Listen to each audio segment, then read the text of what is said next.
On the road. Do you understand? Yes. Mr. Norman, you may continue with redirect. Thank you, Your Honor. Good morning, Mr. Smith. Morning.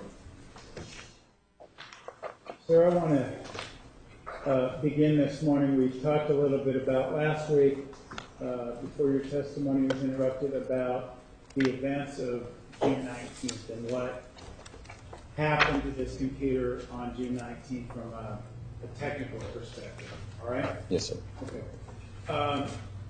Can you tell us on the 19th, start breaking down for us, Dan, what activity we see on June 19th of 2009?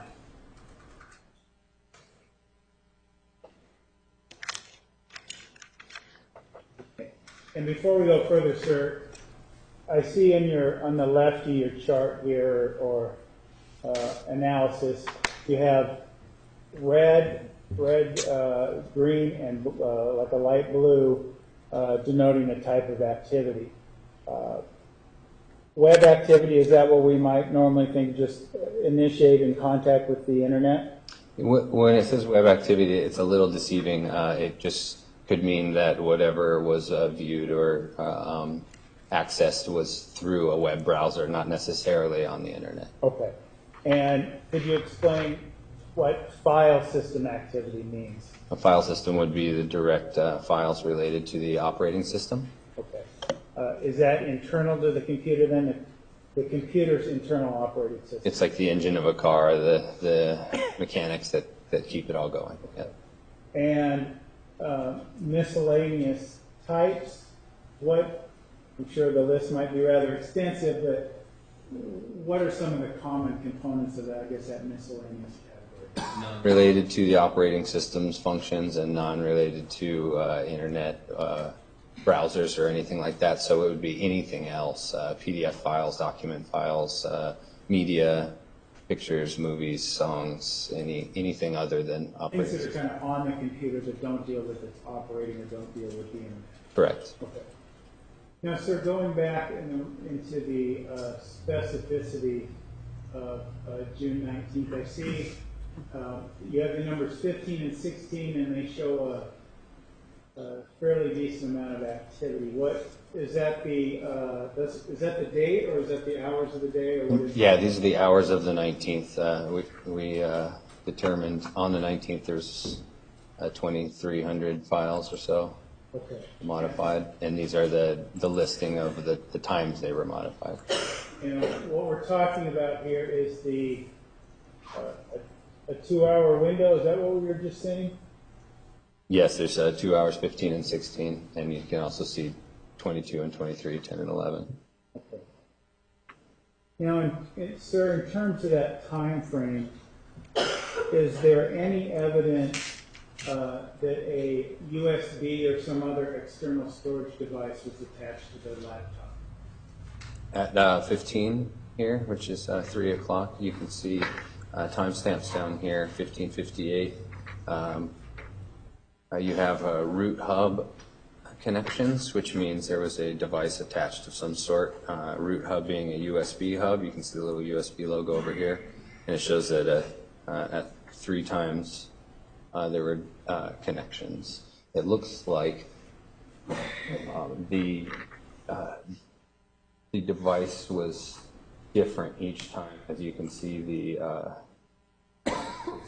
identification number at the end of the description. Okay. So, are you telling us then, sir, that we're talking about 3 different USB devices were attached to this computer around this point in time? 3 ID numbers for the root hub device, so I could say that it's 3 chipsets that report to the operating system that they've been connected. It could be a single unit, or it could be 3 pieces. Okay. But we know at least one. Yes, there's a device attached to the machine at that time. And are we able to tell what was transferred onto this device? I can't see if there was something transferred or not with this information. So, I can't see that anything was transferred with this information. in terms of the said you can't see that any information was transferred. Right. What accounts for that? Well, I can see that files are modified, created, or accessed, but I can't necessarily say that they were moved. I don't have that data. Okay. Why not? I mean, was that just data you couldn't obtain in this situation, or was data you haven't had the opportunity? Just not enough time to go through the analysis and follow all the paths down that could let me know that files have been transferred and at what times. So if you had more time, you might be able to understand what somebody put onto the USB drive that we see here. Very possibly, yes. Okay. Now, as it relates to the files that were looked at, I mean, do we have any idea of what files were accessed? Say, for example, if pictures were accessed. Do we have? Going back to the chart, you can see the red is the file system stuff that's all operating system based, but the blue here outside of the device that was attached show the files that had been modified or accessed. So I'm going to show you this list here. There were 12 results of access files just a few minutes after that. And these are all, as you can see, the file names are here. JPEGs, doc files, things like that. Okay, so what we're saying then is a few minutes after a USB device is placed onto this computer, then these pictures were viewed. 12 files were accessed, yes. But at this point in time, we can't say if they were put on a USB device or not. That's correct. And in case in this day and age someone doesn't understand what a USB device is, what are we talking about? An external piece of hardware that attaches to the computer, whether it's a thumbstick or an actual external hard drive. Either way, it attaches via the USB connection. And that could allow someone to transfer data from one computer to the next? Yes, sir. What it would allow? Yes, sir. And are they sometimes also referred to as like memory sticks or jump drives? Yeah, depending on what it was. All we can know here is that it connected via the USB port. Okay. Yeah. And the USB port, that's commonly on computers to attach devices like that, maybe printers, things of that nature. Is that Yes, sir. Now, in terms of these photographs that you're demonstrating here this morning, is there any evidence that they were modified or deleted or anything of that nature? If they were deleted, we'd know because they would have been in unallocated space. These are still on all of the images that I've had the time to analyze. So all we can say is that they've been accessed, and that's all the data that I've seen so far. Okay. Now we have, I believe you told us last week when this computer was turned on the 19th and when it was turned off. Can you tell us that again? Can you refresh us again? I think when I said, I don't think I said that it was turned off at a certain time. I could say that the last modified file was at X time. So okay. I don't have a definitive, it was turned off at X time. Okay. You have a definitive time when it was turned on? Well, there is a year gap between the 2008 and the 19th of 2009 and the first activity from that point we've discussed. So yeah, I would assume that was not, that it was turned on at that time. Okay. So then looking at your diagram here, looking at numbers 15, hours 15 and 16, is that when files cease being modified? This just shows, any of the color there shows that the files have been either modified, created, or accessed. And those are the only times any files on these images have been one of those three things. Okay. Well, I guess my point is we don't know when it was turned off. is what you're telling me. Correct. Okay. Because the other question it gets relating to the 19th of June, 2009, is we see what we denoted earlier from your diagram is that we have web activity on the 22nd, 23rd hour. So late that evening, 10, 11 o'clock, we have web activity on this computer. What accounts for that?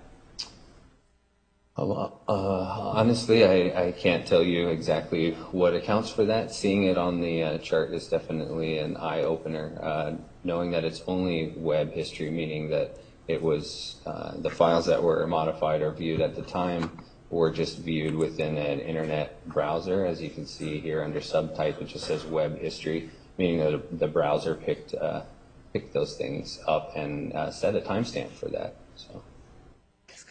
Does this mean the computer was on? I would assume the computer would be on if the timestamps are correct there, yes.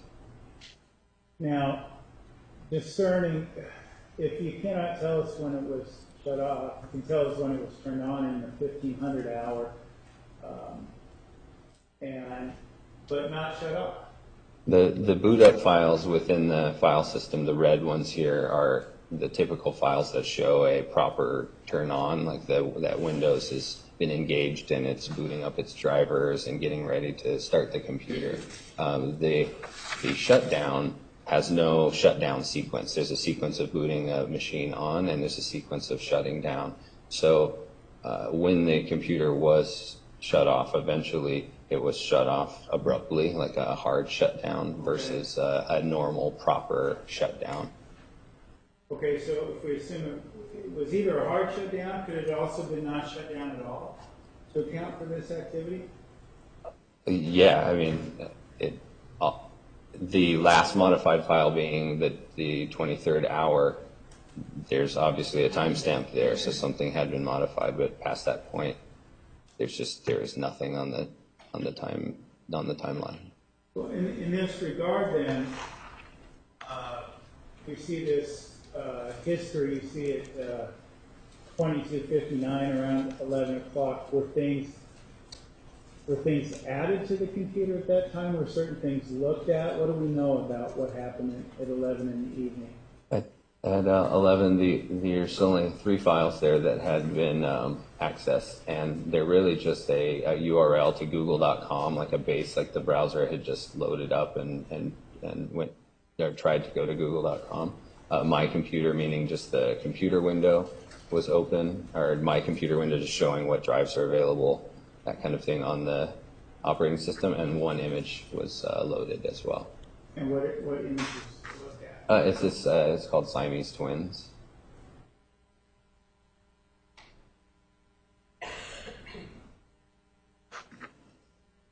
Now, looking at this image, or the computer, something happened, drew the computer to this image. Did the computer, for lack of a better word, and it may sound like a silly question, do this itself? Just be sitting there and after a hard shutdown and take off and do it? With a 5-hour gap in between, I wouldn't think that the browser would just boot up itself out of nowhere and load up a JPEG image. So it's doubtful.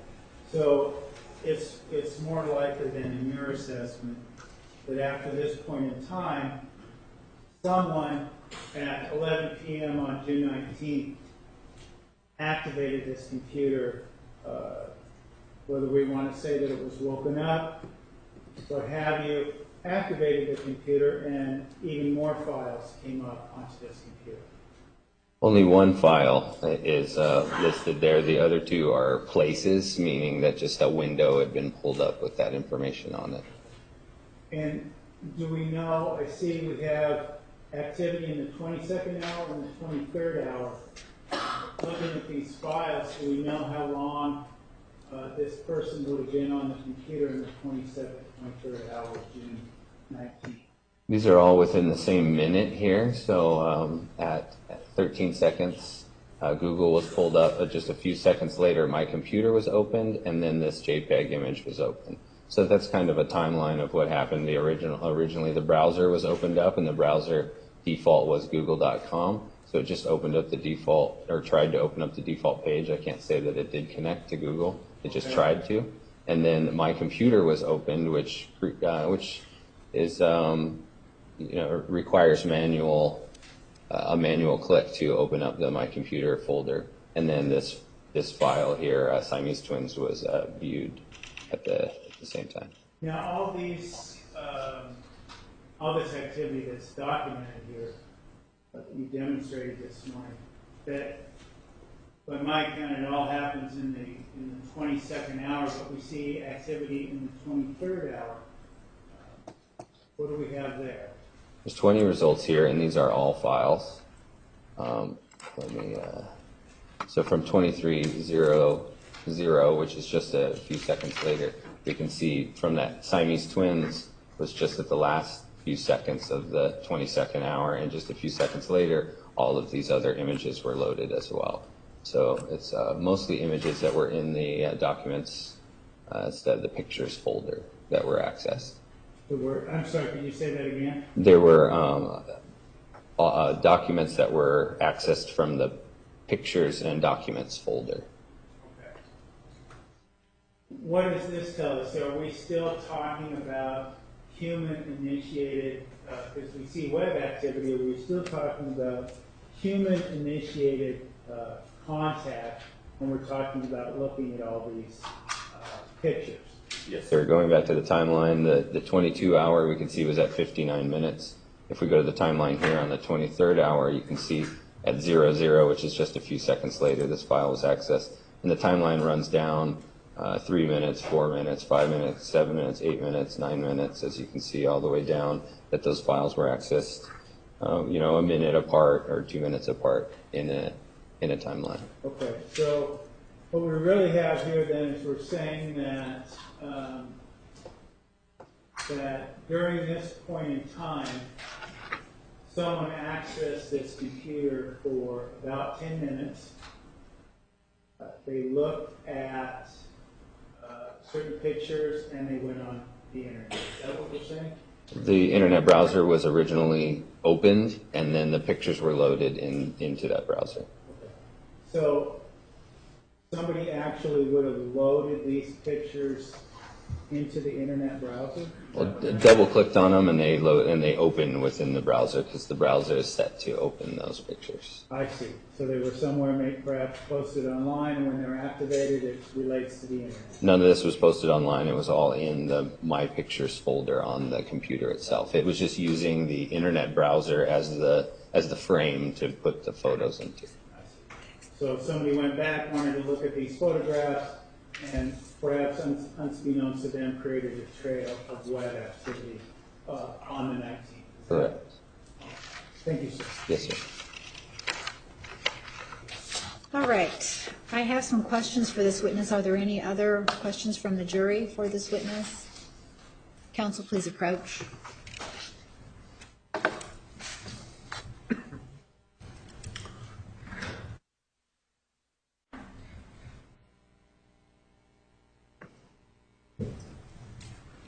Mr. Smith, the jurors have some questions for you. In 2009, it showed that there was modifications, but it also showed web history like it was recently used to search the web. What was searched on the internet and by whom? On 19th, is that what it was? It just says in 2009. In 2009. Okay. Can I get my screen, please?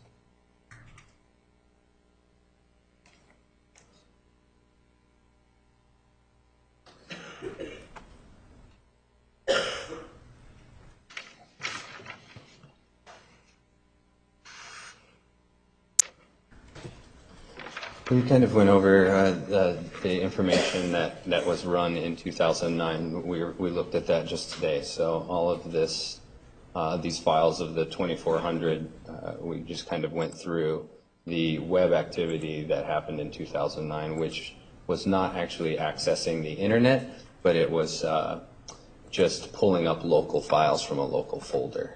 So in 2009, there was no internet activity, just the internet browser accessing the pictures that were on the local computer.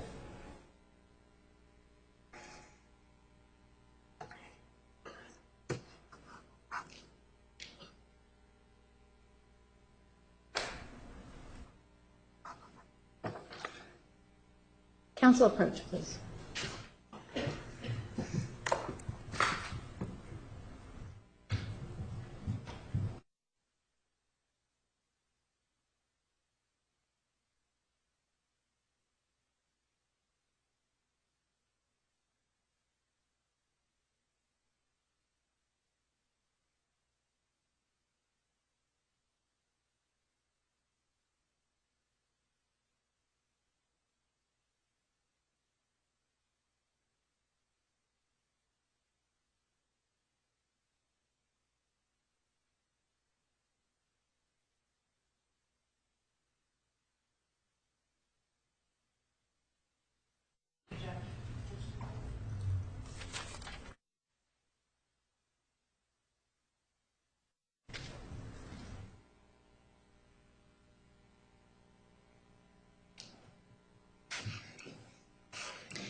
Were all of the modifications that were done using the cleaners only, or were there manual modifications?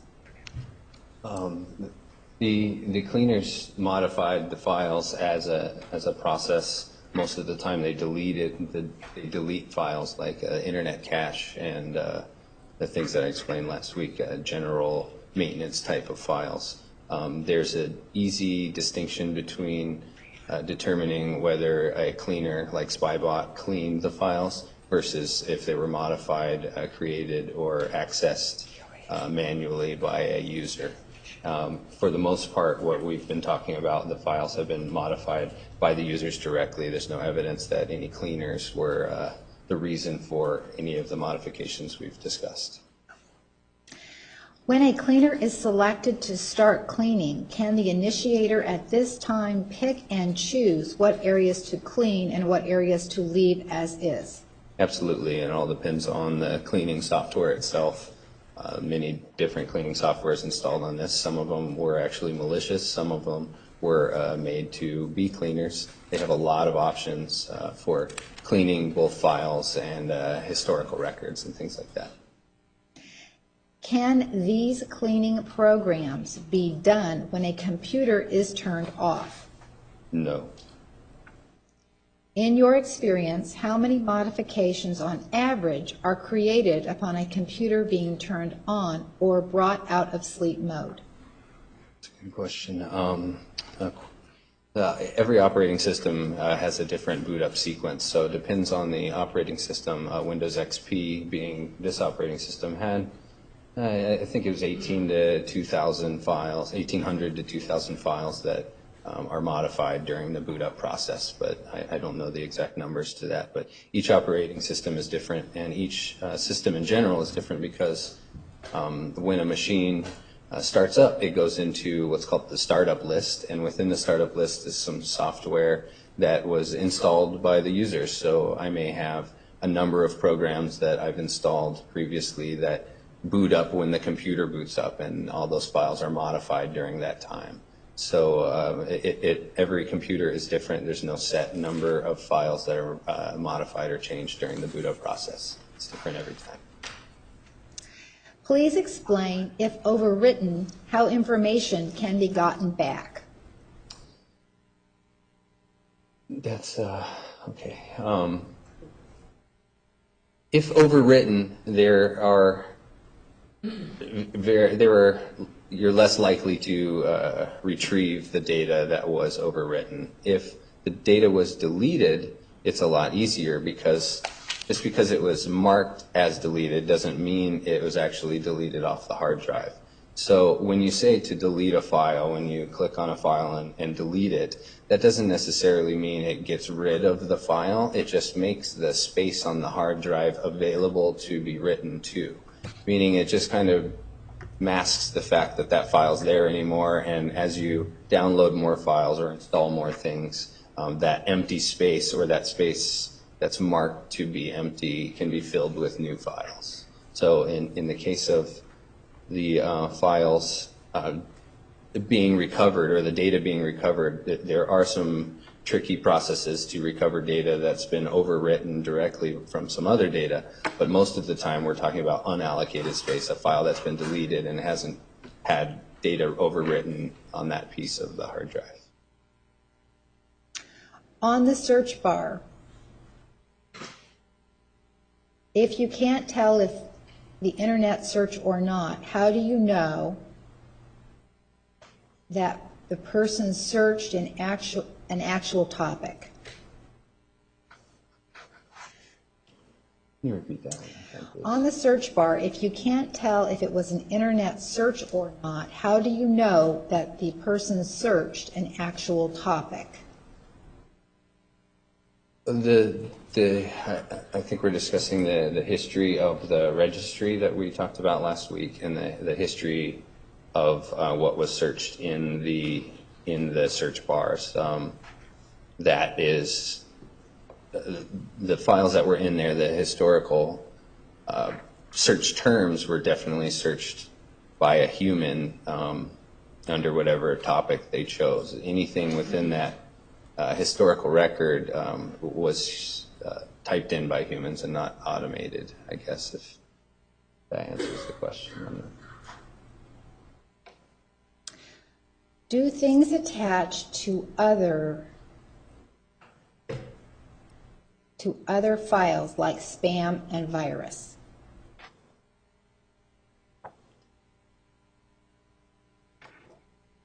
Well, let's say that there are viruses or malware, different types of malware that attach themselves to different processes. It's called hooking, and it hooks itself into things like your internet browser or your network connection or that type of thing. So they kind of embed themselves like a virus into the computer operating system and can modify things like your boot up record or startup record so that it can inject ads or do whatever it's designed to do.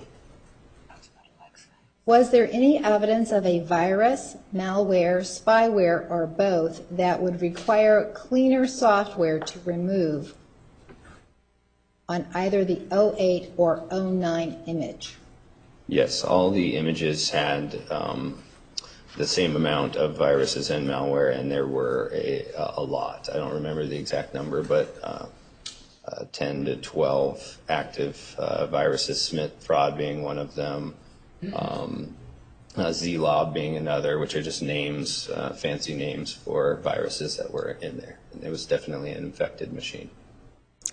Is it possible that malware was used to hijack the browser's session and redirect the browser to a pornographic website? It is possible for that to happen. In the case of the history.dat and the cookies text file that we looked at, it is not possible. That is all human interaction. Follow up from the defense. Thank you, Your Honor.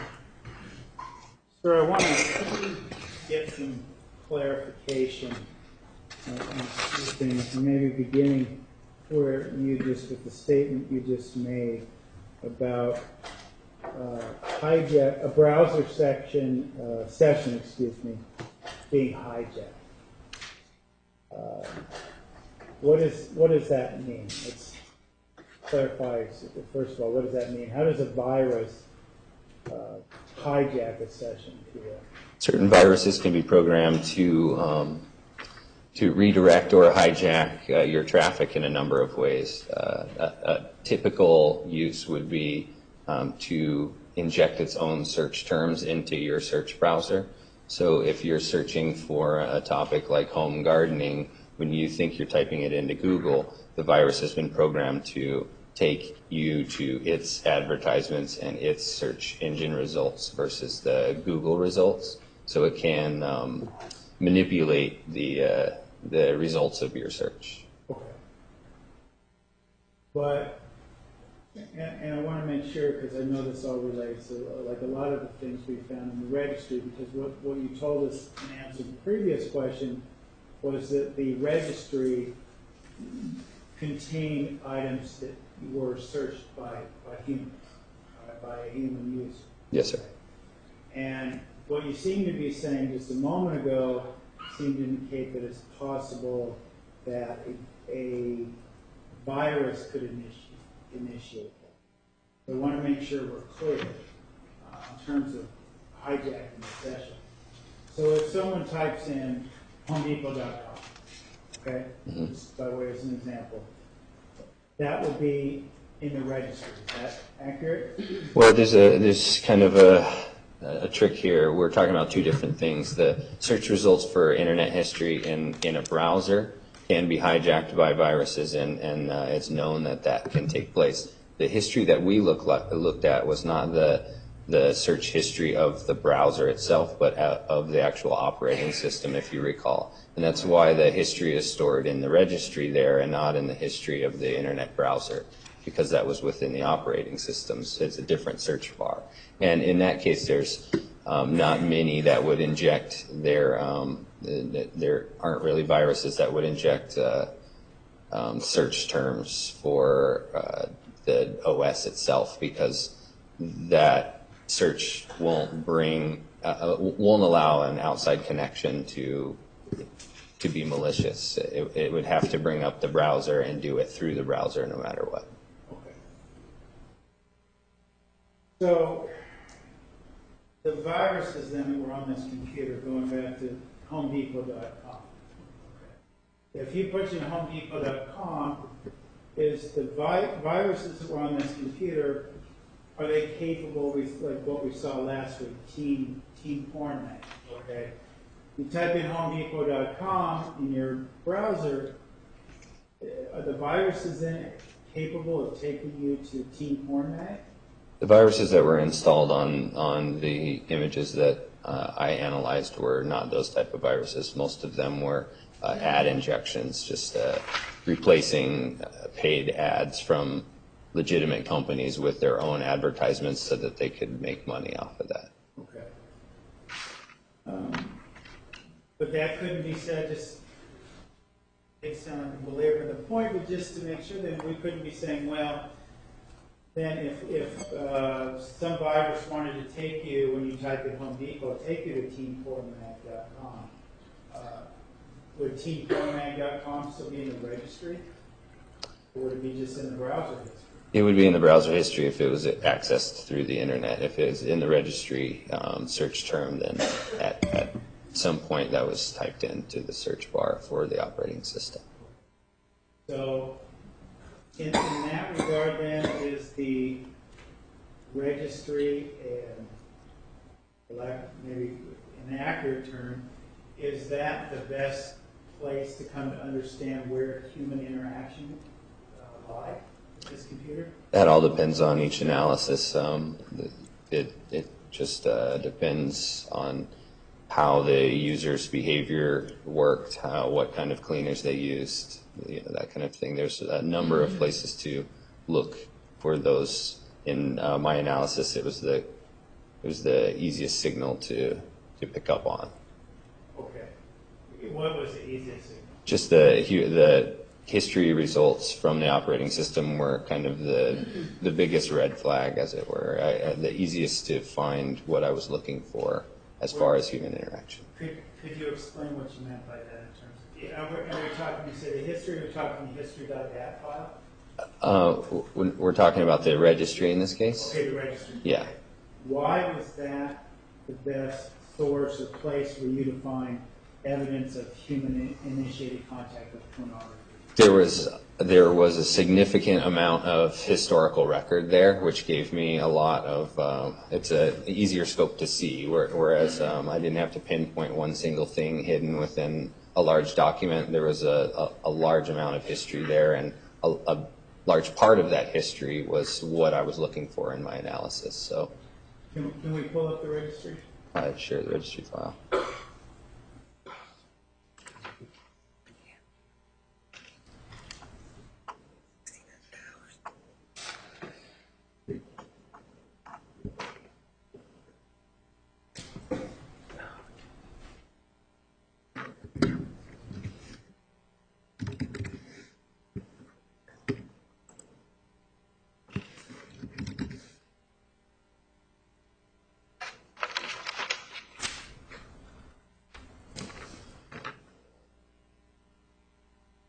Are we there? Yes, sir. All right. Want to go over one? Are you able to search for a particular one? I can, yes. Okay. Why don't we go with baby's corn mag? See if we can find that in there.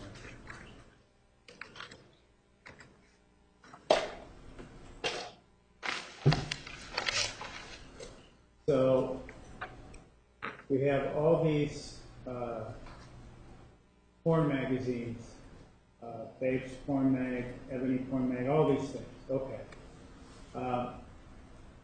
Now, are you saying that looking at this registry, that these were not put there by a virus? No, these are human interaction was used to create these records in the history file. So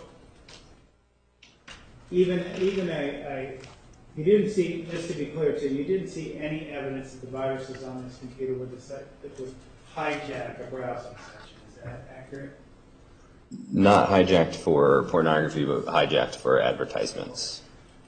And are we saying then if someone puts up HomeDepot.com and someone, I don't know, maybe a tool builder had an ad on set to run on HomeDepot.com, that would be replaced by maybe another tool builder, that sort of thing. That's what the virus does. Yes, typically the virus writers have a very small set of advertisements that will make them money, so it would be highly unlikely for a tool ad. It's usually generally spyware kind of programs that they say install this to clean your PC, that kind of thing. But yes. Okay, all right. So these weren't hijacked. These weren't, and these aren't just ads that popped up. No, sir. Correct? Right. Okay.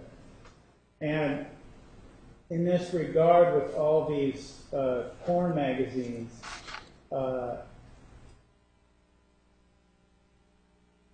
we talked. There was a question earlier, I guess, about Spybot, and maybe that having the potential to redirect the user to some of these things that we saw on the computer, perhaps specifically in the registry. Is there any evidence that Spybot would have placed these things in the registry? No, Spybot doesn't necessarily put domains in the registry. Spybot, as a cleaning tool, has a dictionary of things it's looking for, and it's domain lists are not one of them. And we talked about the role of cleaners in terms of the browser history. You asked about that. Do cleaning programs not erase these, or how do you account for their existence on the computer as opposed to not being in the browser? The history in the registry could be cleaned by some of these cleaners. I'm not sure if at the time Spybot even had the option to clean this history searches from the registry. So that's about all I know in terms of that. Okay, so we know that these searches were done due to the .com designation, were done as a URL for a web access, correct? Correct. But from what you're telling us earlier, they're internal to the system even, correct? I mean, it's not done through the browser. Right. It's an extra step to get to the website from that point. When you search this, the operating system brings up the browser and then brings up the results of that. And would that diminish the ability of a virus to do anything to these searches? No, sir. Okay. But we know that they were searched and not hijacked. Yes, sir. Okay.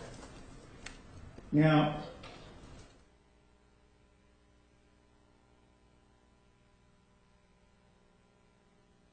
another question you were asked about some of these things is, well, how do we know that they weren't automated? You were asked something about, well, maybe they're automated, maybe the browser somehow a virus set it to go to these websites, something of that. Recall being asked that about automation? Yes, sir. Is that possible? That unbeknownst to the user, the computer on its own is going to porntrack.com or things of that nature? Viruses can do this. Like I said, it is possible. In this case, where we are looking in the history of the registry, this is not something that's placed in a historical record. Most of these viruses, as I explained last week, try to cover their tracks. They would definitely not be a good idea as a malicious virus to leave logs of where it's trying to send you and that kind of thing. They do everything in their power to keep this kind of information hidden from view. And last week you talked about, you referred to yourself as a data scientist. I mean, are you, and I know a lot of scientists might use the term scientific certainty. You familiar with that term? Yes, sir. I mean, do you have a degree of scientific certainty, or is it just absolute certainty in terms of the kind of science that you're looking at, that these terms were actually searched and not automated? I'm very certain that the placement of these search terms within the historical record of the registry are truly that, placed from historical searches. Historical searches, human-initiated historical searches? Human-initiated historical searches. You were asked about the modification process. And perhaps if we could go back to your graph or display of June 19th. Here we go. The red was the operating system, I recall. Is that correct? Yes, sir. And when we talk about modifications, file systems, what are we talking about in terms of the operating system? What are we talking about? You know, probably all of us have that experience. Windows is updating, that sort of thing. Right. How is that different than deleted files and unallocated places we're talking about in terms of this modification? Let me ask you more simply. If a file is modified, does the file go anywhere? No, sir. It sounds to me like it's almost like a mixing of two liquids. They're interspersed when they're modified. Is that a fair analogy? The simplest way to understand a modification is let's talk about a log file, a record of what's happening. Every time that you do a search, that search term is placed within the registry into the log saying that this has been searched. When that happens, that new term that you just searched becomes a new line in that log file, which in turn becomes a modified file because it has been modified from the original source. So every time the file is interacted with in one way, it's either modified, accessed, or created. Those are the terms that we use here in the analysis. So we can see that a modified file just means that something within the file has changed. We are, to refresh our memory from last week, we're looking at an analysis of the drive. Which drive? We're currently looking at the 09 image. The registry history comes from what image? All of them are All of them identical, are the yes. Okay. Other than the June 19th modifications. Okay. Well, the other question I think that was posed, or something very similar was posed to me, is the idea, well, how do we know that the modifications, for example, didn't modify the registry in a way that all these pornographic magazines that we just discussed? How do we know that the modifications that happened on June 19th didn't alter the registry? Yeah, we can see the modifications just by clicking on which hour, which minute, and see which files were modified. And there's None of the modifications within June 19th have anything to do with the registry tables. Okay. So none of the pornographic materials were altered on June 19th? No, sir. None of the history or the cookies or anything. History, cookies, anything like that, or the registry files? Not that I'm aware. The registry files was affected in terms of pornography.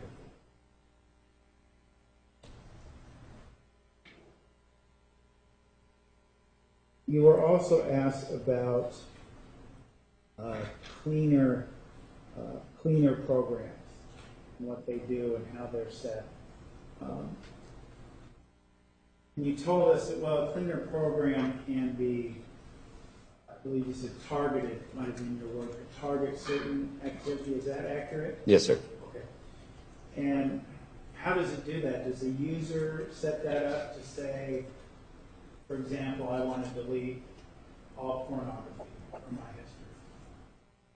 Yeah, there are hundreds of options usually within these softwares. In 2008, it was quite a bit different, I'm sure, than it is today, but there's kind of a list in your preferences or settings of what you want it to do. Clean up file history, clean up search histories.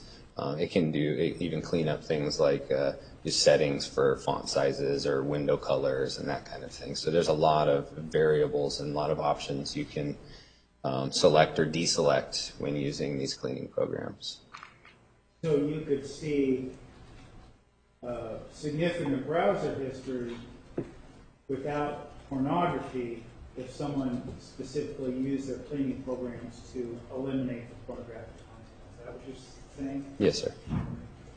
And it is the registry that really demonstrates to us that there were searches for these porn magazines in there. The registry shows the searches, yes. And the cleaner doesn't affect that. Is that accurate?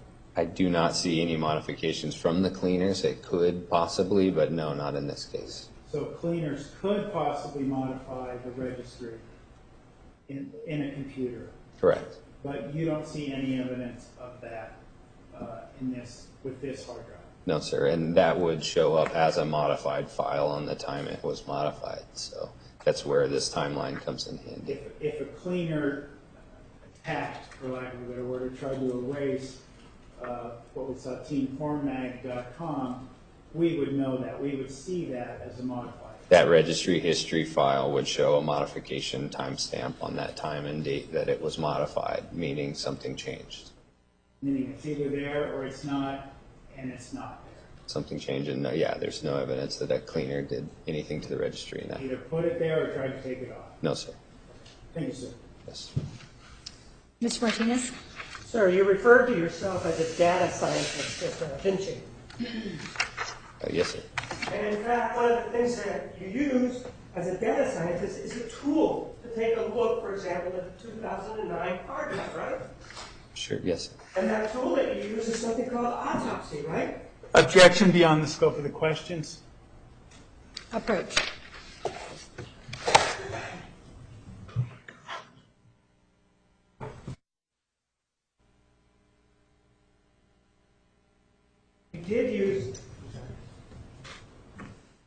You did use a program called autopsy, didn't you? I'm using autopsy now, yes, sir. And we can see that because it's got that little insignia down here, right? The little insignia there, right? Sure, yes, sir. And that's a free program that's available to anybody, right? Yes, sir. It has never been validated for accuracy involving a search of a hard drive such as this, has it? No, Objection beyond the scope. Overruled.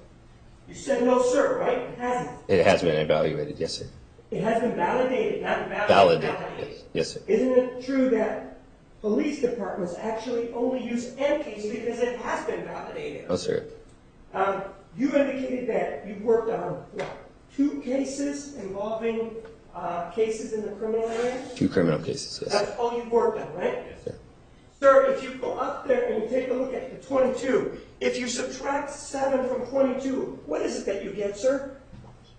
Objection, Your Honor. Overruled. 15? And don't you have a 15 under the red there? Yes, sir. And if you subtract 7 from 23, what do you get? 16? But you have a 16 out there. Right? Objection, relevance, and beyond the scope. Overruled. Are you familiar with UTC? Do you know what that means? Yes, sir. What does UTC mean, sir? Universal time code? That's right, and that's according to Greenwich Mean Time, isn't it? Sir. And for example, the 22 is 7. You subtract 7 from that to get the time here in Arizona, right? Depending on the season, yes, sir. Right. So, well, Arizona never changes time, does it? Everywhere else does, sir. But not Arizona, right? Yes, sir. So, for example, if you subtract 22, if you subtract 7 from the 22, you actually get the 3 o'clock time, right? Objection is to relevance, I don't using the understand. witness. I don't understand that. All right. Overruled. Restate your question. If you subtract the 22, if you subtract 7 from the 22, you just told me that that's 15, right? Subtract 7 hours from... No, it's just 22 minus 7 minus 22 is 15, right? Yes, sir. If we talk about military time, that's actually 3 p.m., right? 1,500 hours is... Objection, Your Honor, is to Yes, sir. relevance beyond the scope. Overruled. Those two intrusions that you talk about at the end under the green, you see the green there? Yes, sir. Those are actually the same ones that are under the red, aren't they? No, sir. Because the program that you were using was inferior, wasn't it? No, sir. You said you're a data scientist, but you're a data scientist who went to San Jose State, right? Objection beyond the scope. Overruled. Right? Yes, sir. And you never even graduated from San Jose State, did you? No, sir. You don't have a degree in computer technology or anything like that, do you? No, sir. You don't have any sort of degree dealing with computers, do you? No degree, sir.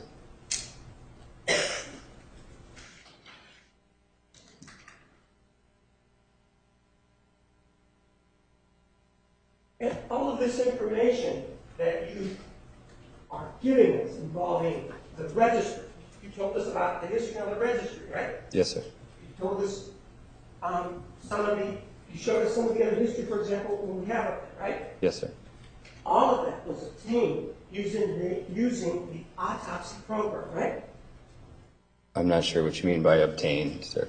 Well, for us to look at it and you to show it to us, you used a program, right? Yes, sir. And that's called autopsy, right? Yes, sir. You did not use ANCASE, did you? No, sir. You didn't use something called FTK, did you? No, sir. You know what FTK is? Yes, sir. What is FTK? It's a program similar to the other two you've mentioned. And, for example, to lease ANCASE, that's about $13,000 a year, isn't it? Objection beyond the scope. Foundation. Sustained. Sustained. Sure. And so everything that you gave us, all of this information that you gave us, is really based on your using and interpreting what this program or what autopsy allowed you to see, right? If by reading the timestamps is interpretation, yes.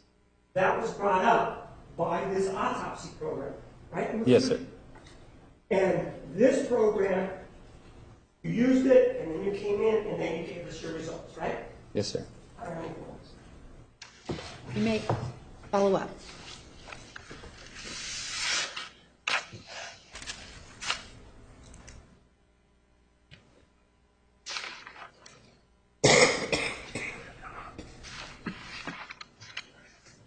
Sir, moments ago there was much ado made of this idea. Well, you use autopsy, it hasn't been scientifically validated, and why you don't use it. So I want to follow up on that, all right? Yes, sir.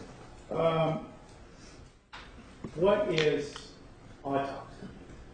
Autopsy is a forensic analysis tool. And why did you choose to use autopsy as opposed to NCASE? I use autopsy over NCASE or FTK because it's an open source software, and I am part of the community that builds the software. What do you mean by open source? Meaning that there are a lot of eyes on the source code, the code that creates the program and makes it work and run and that type of thing. And it's available for analysis outside of the company that creates it. Okay. So the other question that was asserted to you is, why not use Encase? Law enforcement using Encase, that's the best stuff ever. Do you agree with that? First of all, do you agree with the assessment that Encase is the industry standard in data forensics? That's what Encase would tell you, sir. Okay. What would you tell us? Each of them are tools, like a wrench, whether it's a Snap-on or a Sears or whatever company, they're a wrench, and they do their jobs. One of the reasons I use Autopsy is because, like I said, the source code is available. I can see what the program does behind the scenes, make sure it does the things correctly. With Encase and FTK being closed source and proprietary, there's no way to audit the source code, meaning that we have no way to know if there is something malicious in there or some sort of bug that's been written that's in the software or anything like that. So. Now, sir, do you have the capability here this morning to demonstrate the same things to us with Encase? I do not have a computer with Encase or FTK, but I can regenerate all of these reports off of either one of those software if that's an issue. You said you could generate the same results off of either. From any of those tools, yes, sir. Okay. And do you have those tools available? Not with me currently, no, sir. Can we approach Your Honor? You may.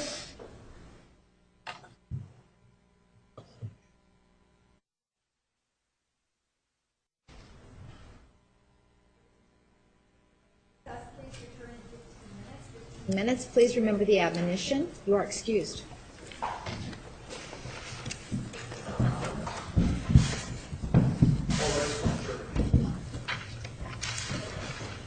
They were all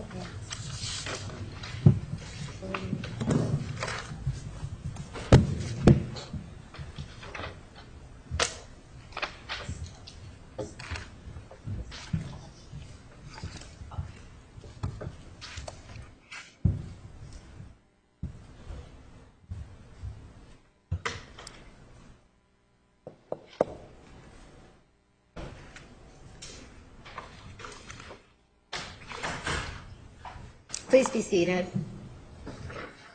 Mr. Emery, do you want an opportunity to speak with Mr. Smith? Yeah, if the court just wants the information, I can Why don't you speak do with that? them off the record. Why don't you speak with him off the record and let us know? Other questions today for this witness? Are you Oh, finished? yeah, I was still. Okay, in all the right. middle So you of have it. other questions. All right. Let's bring in the jury.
Please be seated. The record will show the presence of the jury, the defendant, and all counsel. Mr. Nerman, you may continue.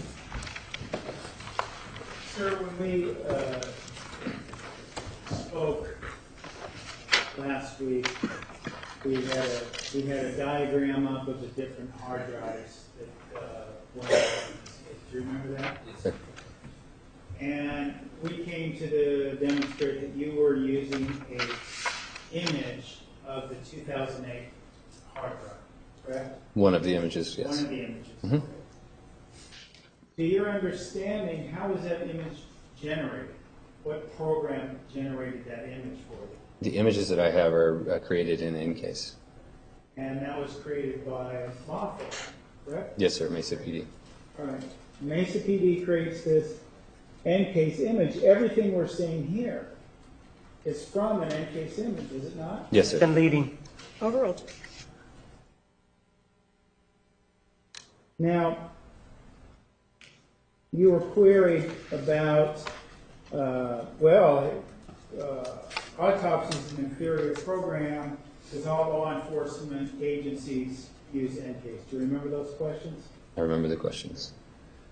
Is that true? No, sir. What law enforcement agencies, to your understanding, use autopsy? There are a lot of law enforcement agencies that use autopsy as well as others. Once again, it's... Can you list some for us? I know Homeland Security does. I know a number of police departments in Texas do, because I work with Dallas a few times.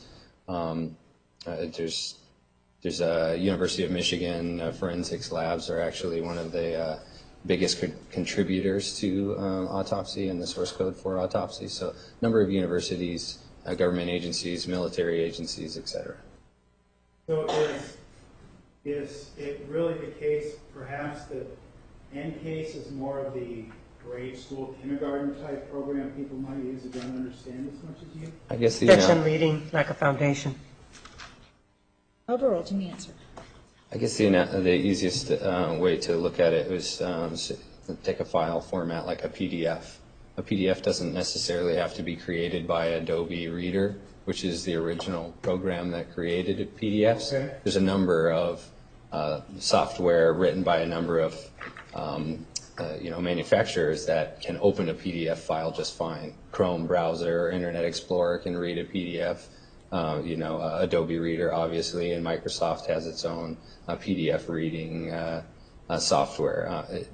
All of them will open up a PDF and read a PDF no problem, and none of them will alter what's in the PDF. It's just a way to view the type of program it's in, and that's what I'm doing with this EnCase report. And you, in terms of your training and experience, you use autopsy in your practice. Is that accurate? Yes, autopsy in this regard is just the easiest way for me to show a lot of data and a lot of very complicated things as easily as possible. There's a number of ways to show these, but autopsy is just kind of the top layer of tool. Most of the time I'm not using autopsy to do my analysis. I'm using autopsy to begin my analysis or to begin a focus on what I'm looking for. As with the history.dat or the cookies file or most of the stuff we've talked about, we've only used this software to look at the timeline and make it more demonstratable in court. But we've also used Notepad and a number of other programs to demonstrate what is on the data that has nothing to do with the tool that was used to generate the report. So, why not use EnCase? Why do you prefer to use autopsy? I prefer to use autopsy because it, once again, is open source, meaning I have access to the code to see that it's legitimate and accurate and does not have malware. I have access to search for bugs and look for problems within the software to make it better. And I also have the ability to create my own plugins and my own tools that coincide and work together with autopsy, whereas most of the proprietary companies that build analysis software keep you contained within them, and you have to pay them for plugins or any kind of extra features like that. Okay. You mentioned seeing source code, I think you said. Is that what I heard you say? I just, with autopsy, the source code is available. And what is a source code? The source code is the programming language that's used to create the program so that you can see how it's created, what functions it performs, and that type of thing. And is that something that's not available in EnCase? Correct. Okay. And if there's a way to put it in language we can all understand, what does having the source code, having the advantage that autopsy gives you? what does that do for you as a data scientist?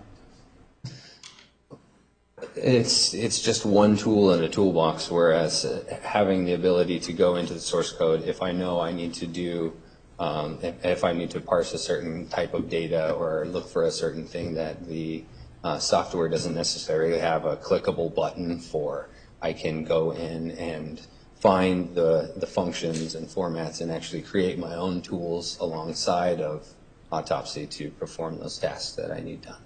Okay. It gives you greater access, greater understanding than in-case would? Is that what I believe it's more secure. It's definitely, the bugs are reported, maintained, and fixed a lot faster than a typical in-case or FTK software, meaning that they have patch days. They may have a bug reported in June or July, and it may take 3 or 4 months for them to release a fix for that. So a bug being anything like the window doesn't pop up right or something, you know. With Autopsy, bugs are reported and fixed by the person in charge of that piece of code pretty quickly, and quicker than any other tool. Okay. We've heard a question being posed to you, well, isn't it true to the effect, well, isn't it true that you only found this stuff because you were using Autopsy instead of in-case? You found these things in the registry, that you found these things in the history.dat file. That didn't make any sense? No, sir. Once again, we're working off of the in-case report created by the police department. So this was created in in-case. The report has what's in the report, and just like the PDF analogy, I'm just viewing it in another software. It doesn't alter the PDF or the in-case report at all. It just opens the in-case report so I can take a look at it. Is Autopsy then in part a tool of demonstration and help you analyze and understand things? Yeah, it's more of like a magnifying lens and less of a microscope. Once I see with the magnifying lens certain red flags or certain things that I'm looking for, I have to use other tools to dig further, typically.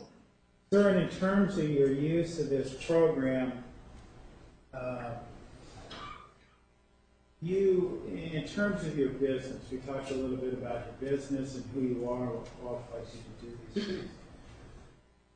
Do you work for major corporations and that sort of thing with securing their data? I'm going to object, and if we may approach. You may.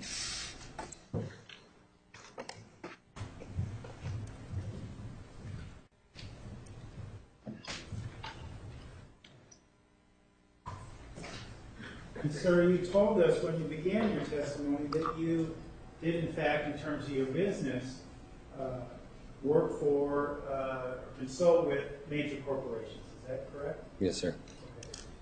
Okay. And in your work and consulting with these major corporations for, was it about 10 years? Yeah, I've been more than 10 years. More than 10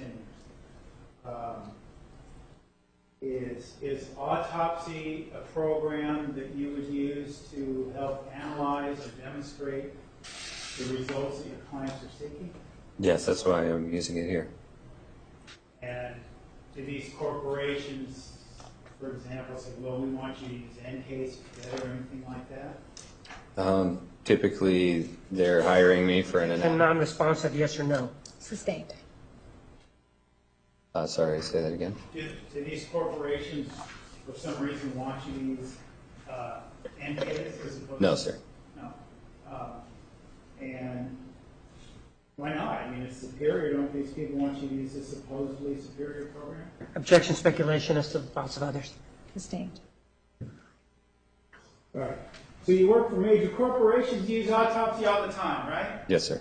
So a 4-day N-Case course, it doesn't make you an expert, right? If a PE person took a 4-day course in N-Case, they wouldn't be some sort of superior computer personnel, would they? Objection, leading. Lack of foundation. Rephrase. Would 4-day training of N-Case make someone some sort of expert? They would know how to run the software At a most basic level. Objection, speculation. at its most basic level, right? Yes, sir. Objection, speculation. Overruled. Overruled. Now, sir, as it relates to this idea that you're proffered, well, look, you know, we started doing math earlier here this morning. you were asked to talk about the 7-hour difference. Do you recall that? Yes, sir.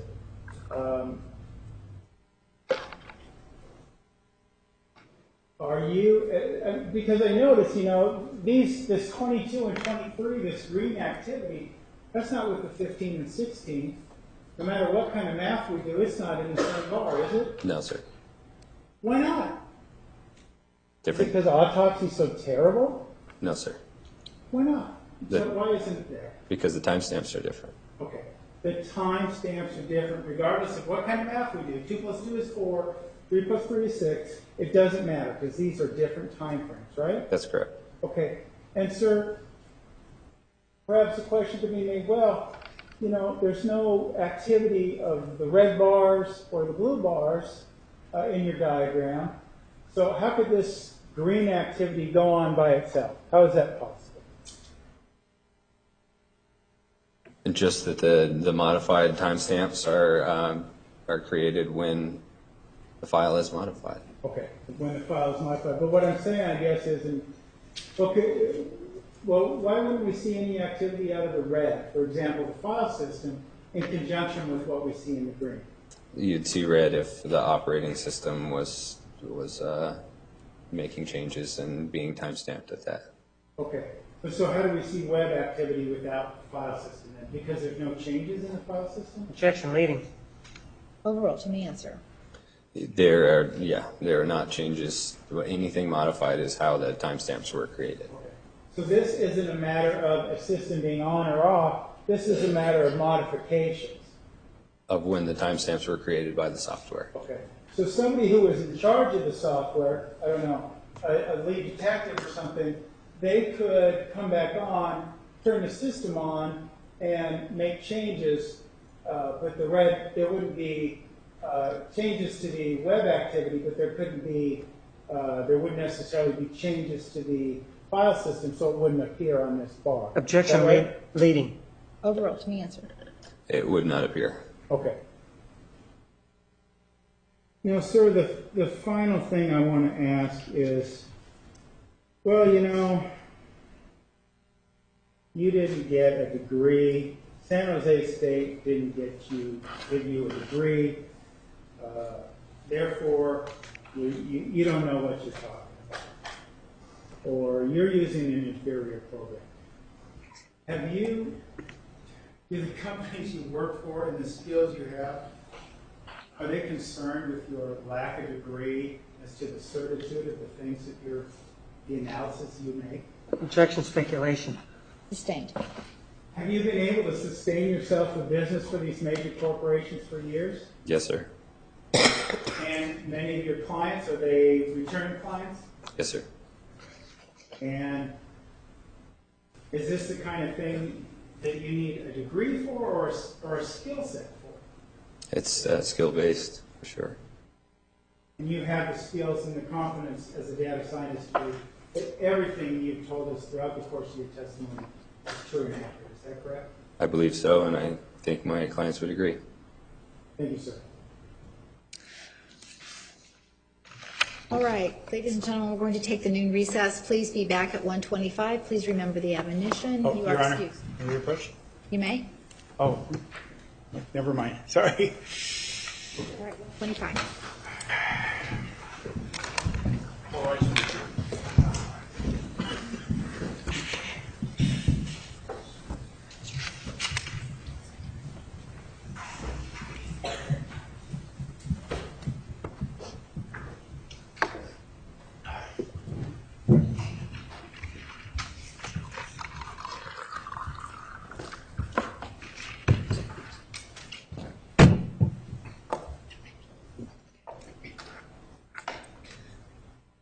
You may step down. Counsel approach for a moment, please, off the record.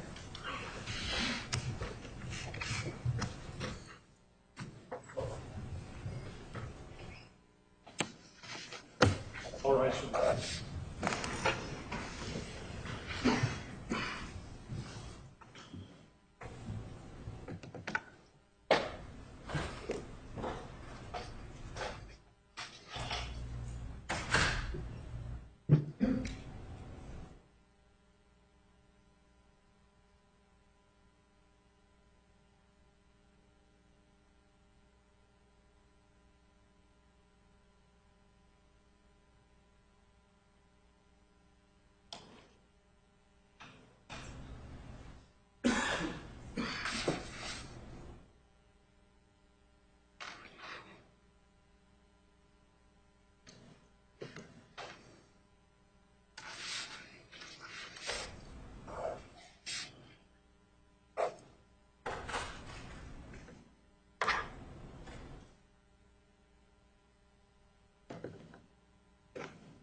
Please be seated. The record will show the presence of the jury, the defendant, and all counsel. The defense may call its next witness. Thank you, Your Honor. Defense calls Detective Esteban Flores to the stand. Detective Flores, please take the stand. You are still under oath. Do you understand? Yes, sir.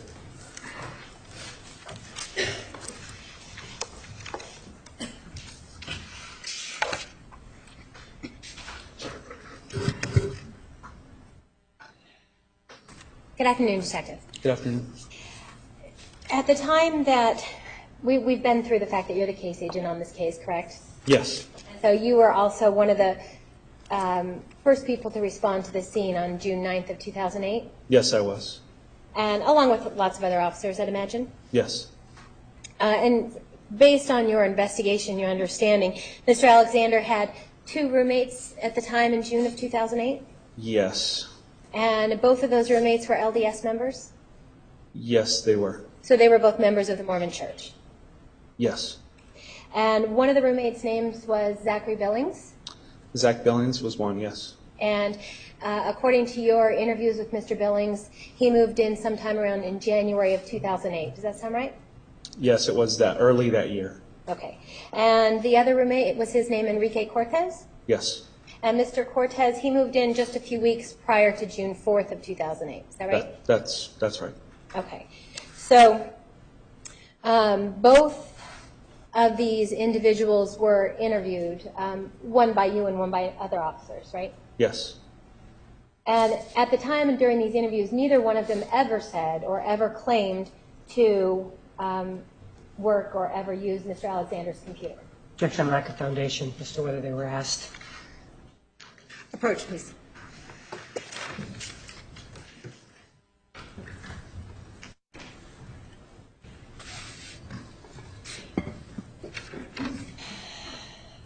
All right, Detective, so during those interviews, neither Mr. Cortez or Mr. Billings ever said anything about using Mr. Alexander's computer. Is that right? No. And since that time, neither one has ever, there's been no evidence since that time that either one of them used their computer, Mr. Alexander's computer. There's no way to tell, but no. Well, you've not had any evidence that's come up as that, right? No. And in fact, from your investigation, you know that Mr. Billings had his own computer, right? Yes. He had a computer in his room that he was renting. Yes, he did. So a computer that he had private access to? Yes, it was like a desktop computer, I believe. Desktop. Yes. Right. And Mr. Cortez, he also had his own computer in his room he was renting. Yes. And so Mr. Cortez also had private access to his own computer in his own room. Is that right? Yes, he did. And in September 2014, are you aware that Mr. Billings was interviewed?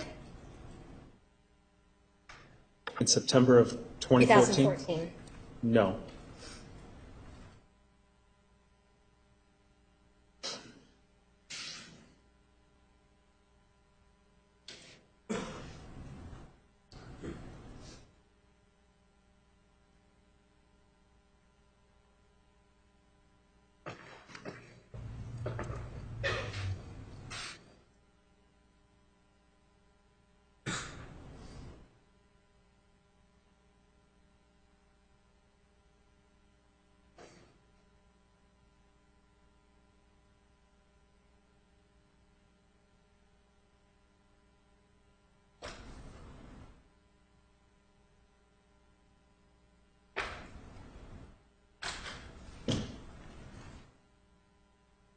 And Judge, before we proceed, may we approach? You may.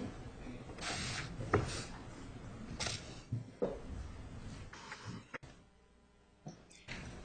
going to ask that you go back to the jury room for approximately 15 minutes. We will recall you in 15 minutes. Please remember the admonition.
Well, are you going to have it marked? I can, well, yes, now I guess I'm. Well, why don't you take Detective Flores with Mr. Martinez in the back room for a few minutes and let him listen to it back there. And then we'll have it marked. You have it on a, do you have it on a? It's on a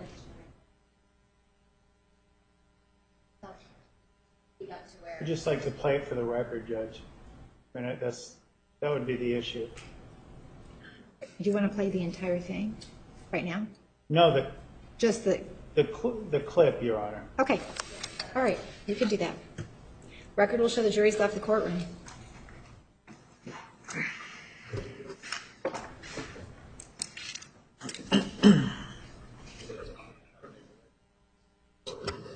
No.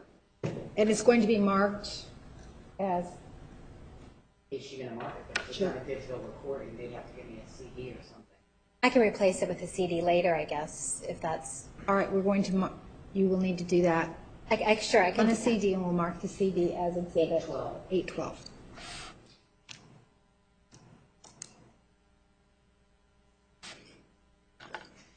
Ready?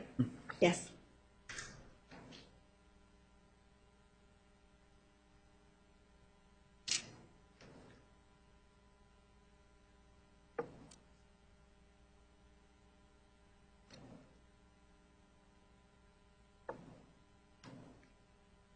Okay, it's going to take a second because this is dealing with electronic.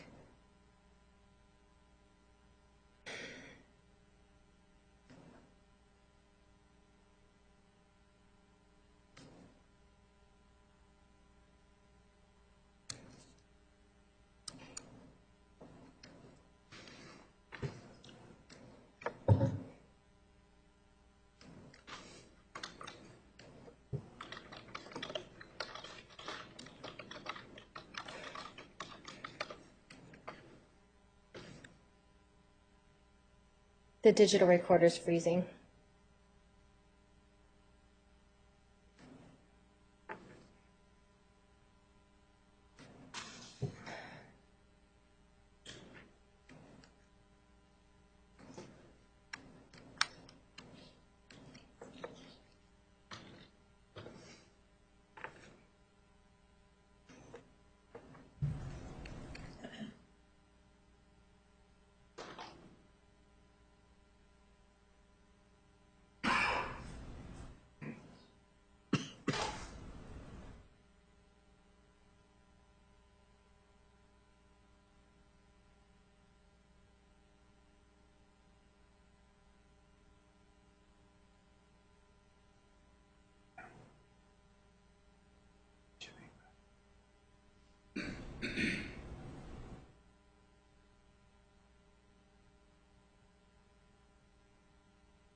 We can't get the recorder to play. It's frozen on it. I just played it this morning. All right. So if we want to take, I mean... We'll take a couple minutes and see if you can get it operating. Is it a battery issue? No, I just replaced the batteries. So I know it did this once before when we replaced the batteries, so, I mean, I guess I could try that. Okay. Judge, and I would continue to urge the state's objection is poorly taken here and, quite frankly, systematic of the prosecutorial misconduct that's happened. Mr. Martinez was there. He was there at the interview. He knows what was said. There's a transcript of it. To go into this, I was there. He was there. He knows what was said. I don't think this mechanism or this method is a necessary imposition on the defense and is precluding mitigation. Again, we're having an attack on the prosecutor where it appears that they are failing at something. They then turn around and attack the prosecutor. If the prosecutor makes an objection and the court considers it, then there is no prosecutorial misconduct. Additionally, The issue here is the application of the rules of evidence, not the whims of the prosecutor. Well, I have not heard any rules of evidence cited by the state in many of their objections, and particularly this one that we're dealing with here. Detective Flores can very properly be asked whether he's aware that Mr. Billings denied touching the computer. The state simply is objected to that evidence being admitted, and they've cited no legal basis for that. And they can ask him in his conversation with him whether or not that happened. But they want to introduce a conversation that he knows nothing about. We've discussed this issue at the bench. I've issued my ruling. Detective Flores needs an opportunity to hear the interview. It's working now, Judge. Great. You may proceed. It'll just take a second. It was queued up. Now I have to get it to the right part.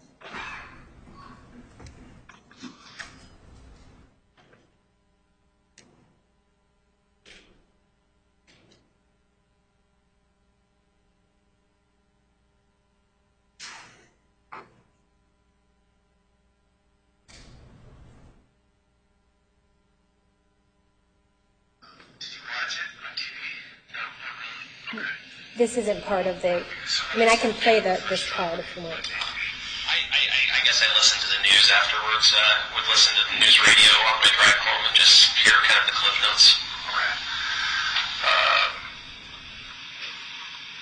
Were you surprised by what you heard? In what regard? In terms of the relationship with Jodi and Travis.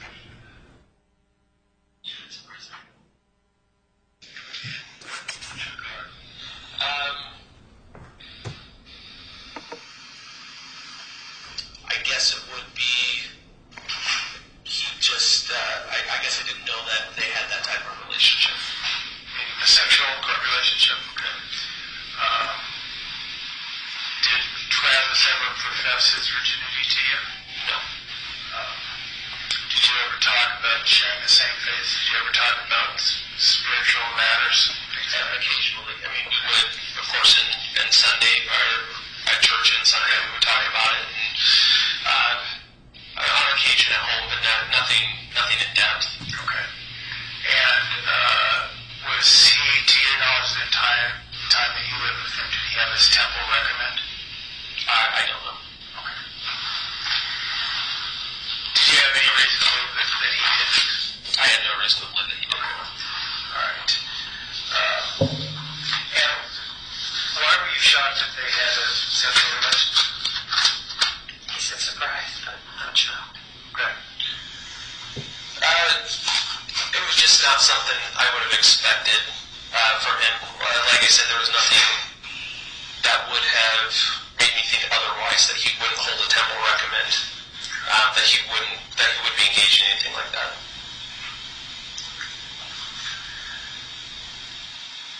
Now, there was some other discussion you had with Detective Flores about Travis's computers and phones and things of that nature. Do you recall that? I don't recall. No. Okay.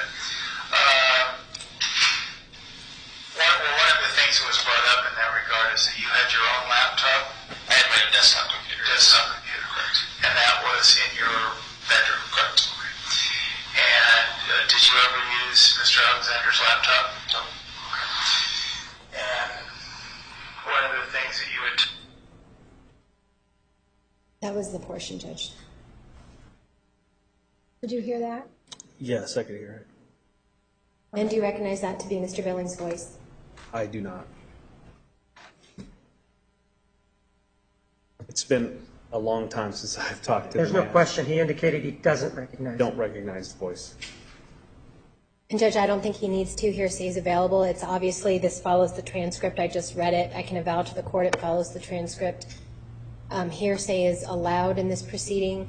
There's no reason why we should have to delay and call Mr. Mr. Billings himself to say the same thing that he just told Mr. Nurmi and Mr. Martinez, who was present during the interview. Ms. Wilmot, what is your specific question that you wish to ask Detective Flores before the jury? Well, now that he's listened to this, I could just simply ask him, is he aware that Mr. Billings has said that he never used Mr. Alexander's computer?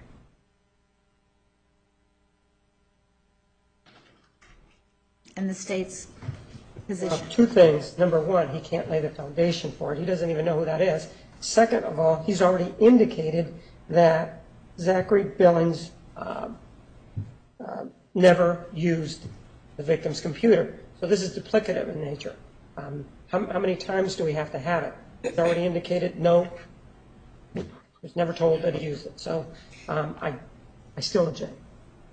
Judge, he said that during the interviews, neither Mr. Cortez or Mr. Billings told him that he used, that they used Mr. Alexander's computer. I expect on cross-examination the question will be asked, well, they were never asked. So this is a specific conversation where Mr. Billings was actually asked whether or not he used Mr. Alexander's computer, and he said no. Mr. Martinez, you were present at this interview. Do you recall this specific question and answer? No. You have heard the recording of the interview. Does that refresh your recollection? No, I don't have any reason to doubt that that's what was said. I'm not saying that. I just don't remember the questions that were asked because, frankly, to me, what was being asked was irrelevant. And so I'm just sitting there. And so I'm not saying that I doubt the authenticity of it. What I'm saying is that why don't they just subpoena the guy and ask him? Not necessary, Judge, and this trial is going on long already. Approach, please.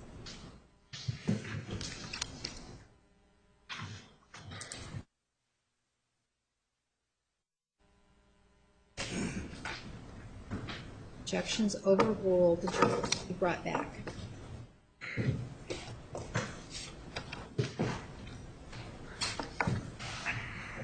All rise for the jury.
Please be seated. The record will show the presence of the jury, the defendant, and all counsel. Continue. Thank you, Judge. And Detective Flores, you're aware that Mr. Billings, one of the roommates, was specifically asked whether or not he ever used Mr. Alexander's computer? I am not aware of that. I didn't know there was an interview. I don't know what interview you were talking about. Judge, may we approach? Yes.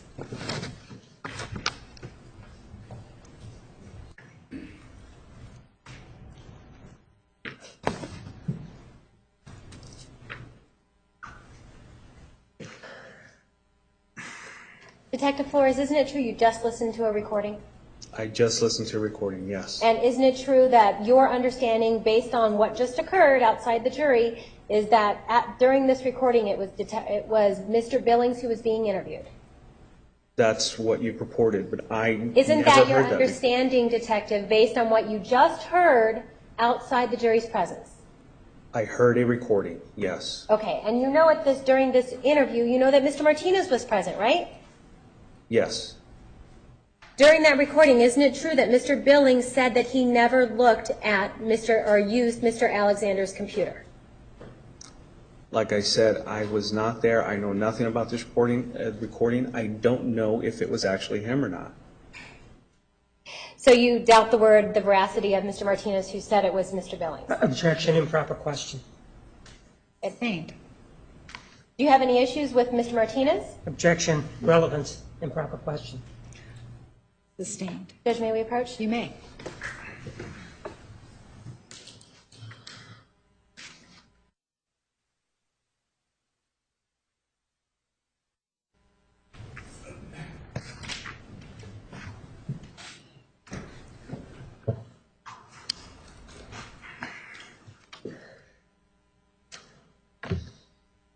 Detective, you sat here while the jury was out of the room, correct? Yes. You stayed in court while the jury was out of the room, Yes. and while the jury was out of the room, you listened to a recording, right? I did. And on that recording, you heard two different voices. Yes.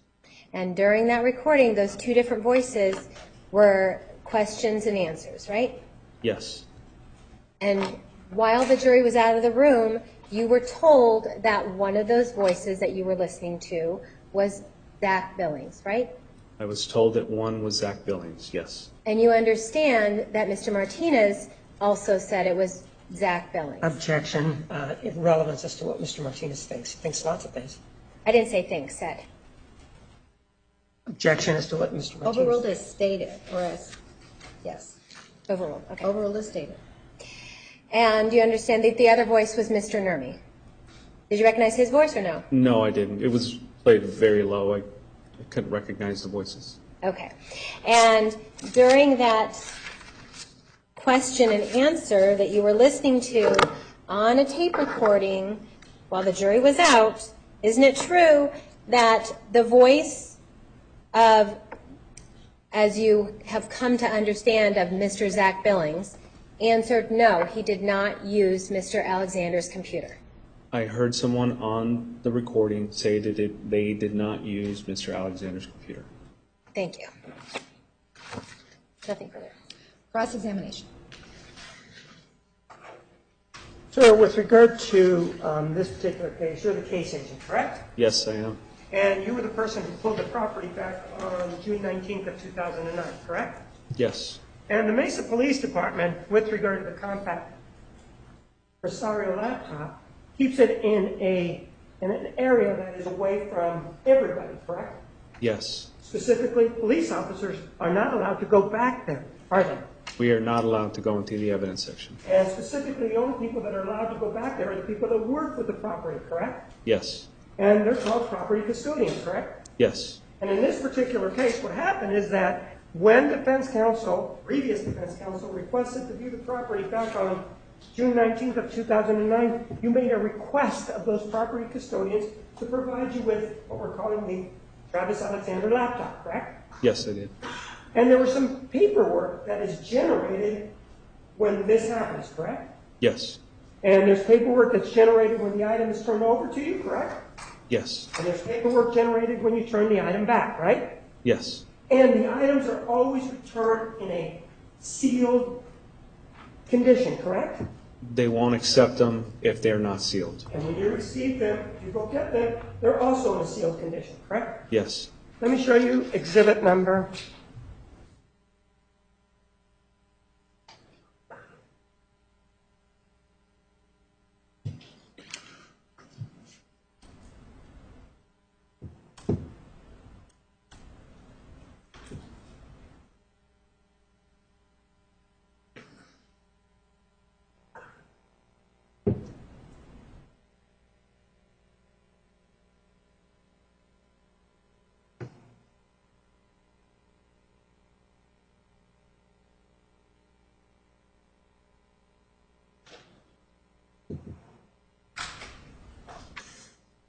I mean, take a look at Exhibit 813. Right?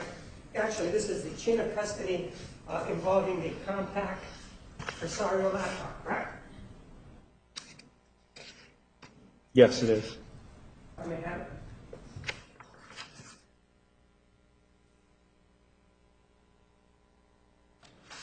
I move for the admission of Exhibit 813.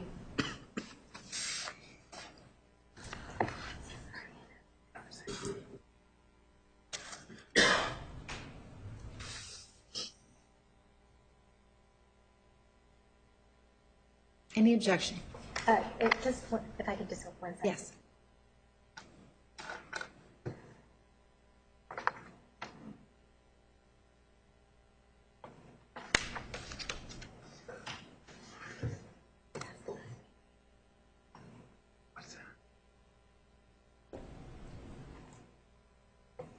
Just may we approach? You may.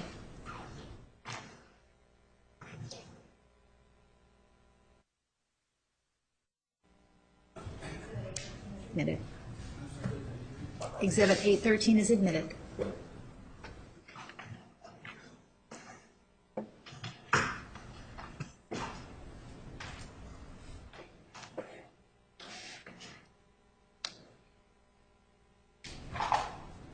This is a chain of custody document, isn't it? Yes. And it is for the Compact Rosario laptop, correct? Yes, it is. And it tells us, for example, the first entry, just so that we look at it, is June 11th of 2008 at 10:27 and 11 seconds, right? Yes. That tells us that with regard to the transaction, that the booking officer created a voucher, and it gives the name of M. Melendez, correct? Yes. Tells you where it came from, right? Yes, it does. Gives the address. You recognize that address, don't you? That's the victim's address. So the answer is yes, you do. Yes. And then it gives us a number of other entries, but, and this document is created anytime there's any movement associated with this Compact Rosario laptop, right? Yes, it is. And on June 19th of 2009, at 13:56:19, 13:56:19 is 1:56 and 19 seconds, correct? Yes. That's PM, correct? PM. And that item was released to you, right? Yes, it was. You're the E. Flores that's mentioned, right? Yes. And how far is the area where you picked this up to the room where the defense was going, the previous defense counsel were going to view the property? About 50 to 100 feet. And so, did you take any detours between this 13:56 to the time that you took it with you? No. Was it in sealed condition when you got it? Yes. And by sealed, it was in a plastic bag, wasn't it? It was in a paper bag sealed with plastic with date, time, and ID number and name of the last person who sealed it. What are the hours of the people that work? What are the hours of the property work? The people that are in charge? Objection, speculation, knowledge. Sustained rephrase. You deal with them, don't you? Yes. You work for the Mesa Police Department. Yes. You've checked out hundreds, about thousands of items from the Mesa Police Department, haven't you? Yes. And back then, in June of 2009, you checked out many items from the Mesa Police Department, didn't you? Yes. What were their hours of work back then? Their normal hours of work are 7 to 5. 7 in the morning to 5 p.m. And before you get something released, you have to give them notice prior? Yes. You give them a day's notice, don't you? For evidence viewing items, you need 24-hour notice. And this says that on June 19th of 2009, you returned this laptop, didn't you? Yes. You physically handed it over to them, right? Yes. You were asked about a bar kind of code associated with these items. This one had a barcode, didn't it? Yes, it does. And when you turned it over, don't they scan? They scanned it or used a machine to hit that barcode, didn't they? Yes. And then that's how they're able to get this 165134 as the time of return, right? Yes. And it also gives the date, right? Yes, it does. The same date that you turned it out of property is the same date that you returned it, right? Yes. And you returned it at 165134, right? Yes. And that's 4:51:34 p.m., correct? Yes. And you were the person who actually returned it. That's what it says, right? Yes, it does say that. And then it has some other items that are associated with it, right? Yes. Down here, do you know somebody by the name of Lonnie Dorkin? Yes, You I do know do. somebody, don't you? Yes, I do. He was a previous investigator in this case, right? Yes, he was. He was given access to this to make a copy, wasn't he? Yes. And that was in December of 2009, right? Yes, it was. And in December of 2009, you can see that it was checked out on December 11th of 2009, wasn't it? Yes. It was released to somebody named Bynum, right? Pete Bina, he's a detective with our forensics unit. And the reason he was doing this at your request, wasn't he? Yes, he did. So that this other expert can have a look at it and make any copies he desired, correct? Yes. And it says it was released a date, and then it was returned on December 30th of 2009, wasn't it? Yes. And when we have been talking about the 2009 hard drive copy, that's when it was made, right? Yes. And if you wanted to go back into the back area to look at property, would you be allowed? If I had a specific reason, I have to make a request. And it would be in writing, wouldn't it? Not in writing, but it would be to the administrator. And if you touched an item or had to deal with something, it would be over the counter, wouldn't it? You wouldn't go behind the counter, would you? They check the item out to you with that barcode, and then you're allowed to touch the items at that point. Are they open at 11 o'clock at night? No, they're not open at 11 o'clock at night. The property room is not open at that time, right? They shut down promptly, and there's nobody there. You just heard some testimony about somebody looking at pictures at 11 o'clock at night. Do you remember that? Yes. And you also saw that there was this Windows that was associated with the compact Rosario, right? The operating system? The operating system, right? Yes. Do you know of any computer that you can go into and start looking at things without the operating system coming on? Objection, foundation, knowledge. Overrule, to the answer, yes. Judge, sir. may we approach? Yes.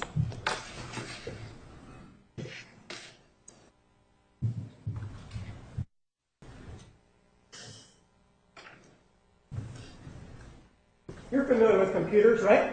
Yes, I am. And Objection, vague. Overrule. and how many years have you been dealing with computers? I've owned a computer since the early 90s. And a computer functions in a certain way, doesn't it? Yes. You're familiar with what Windows is, right? Yes. It's an operating system, right? Yes. And it does, in order for the computer to do anything, the operating, Objection, foundation, lack of. Finish your question. the operating Detective, don't system, answer until your it's through. experience has to be on before you can do anything on the computer, right? Objection, foundation. There's the limp. May we approach? May approach.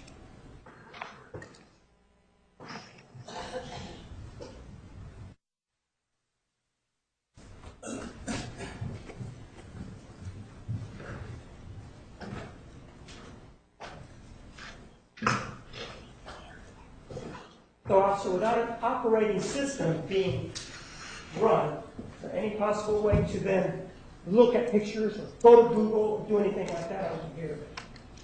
No, you can't drive a car without starting the engine.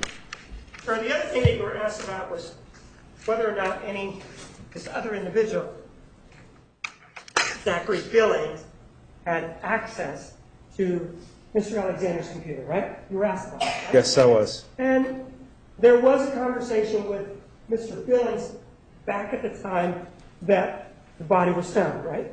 Yes, Did you conduct that investigation? Did you conduct that conversation, or was that somebody else? that was me. And when you spoke to him, this issue about whether or not he had access to the computer really wasn't an issue at that time, was it? No, it wasn't. And the question wasn't specifically asked, was it? No. But today here in court, just so that we're clear, you heard a recording, right? Yes, I did. And the recording had two individuals talking, right? Yes. And, for example, one of the questions that was asked by one of the individuals was, did Mr. Alexander ever tell you that he was a virgin? You remember that? Yes. And his answer... Objection. Judge, may we approach? For relevance. You may.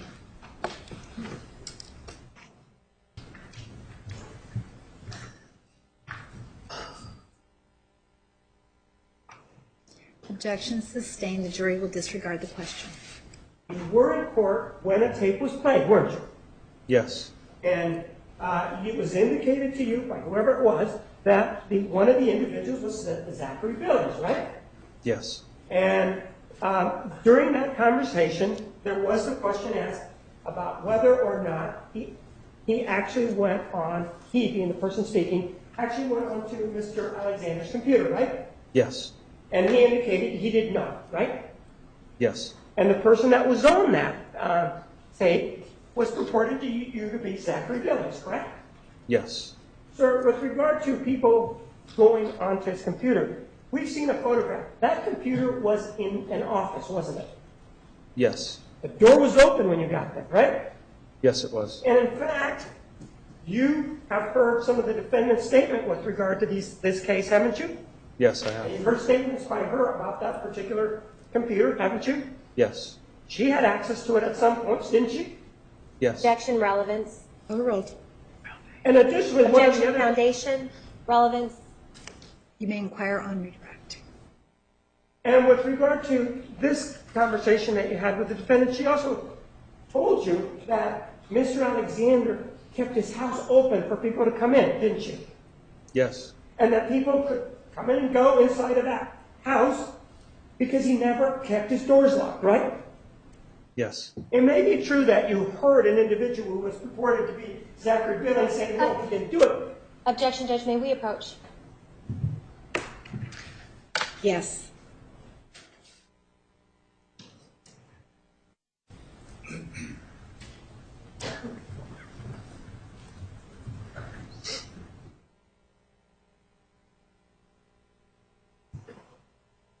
And so the individual identified as Zachary Billings in the recording that you heard did say that he never went onto Travis Alexander's computer, correct?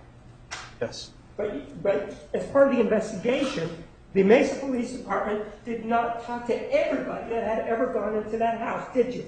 No. You didn't even know how many people had even been there, correct?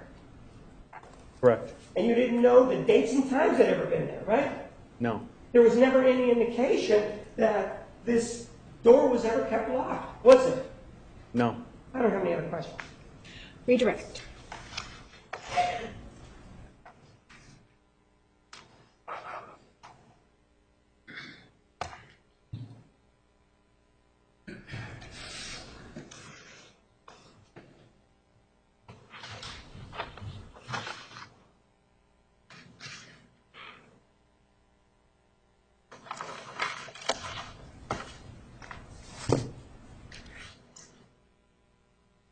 Detective, I'm showing you Exhibit 813, which you just looked at with Mr. Martinez. You see that on June 11, 2008 at 10:27 a.m., it talks about a booking officer creating a voucher, right? Yes. And then it's specific about officer placing the property in the lock, right? Yes. So we know that's when the computer is actually brought into evidence. Yes. And then we see here on June 11, 2008 at 10:43 in the morning, it was released to Detective Melendez. Yes. And the code here at the top says it was out for investigations, right? Yes. We know at that time it was Detective Melendez who made an image of this hard drive, right? Yes. And that's what we've been referring to as the 08 image? Yes, that's right.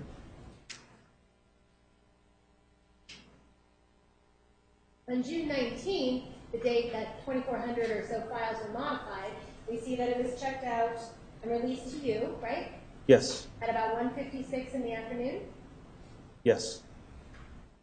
And here we say, it says out to forensic services, doesn't it? Yes. That's incorrect, though. Oh, this is incorrect? Yes. So, it wasn't released to forensic services. No, it was released for investigations. Okay. But somehow on this chain of custody log, it's incorrect. Yes. If you go down to Pete Bina, it also says out for investigations instead of forensics. You told Mr. Martinez that having a chain of custody log, you'd agree, is really important, right? Yes, it is. It's important because you need to know what happens to evidence when it goes in Yes. and when it comes out. Yes. And who it's released to Yes. and who returns it. Absolutely. And it's important to know or have some type of activity about what happened to it when it was gone, right?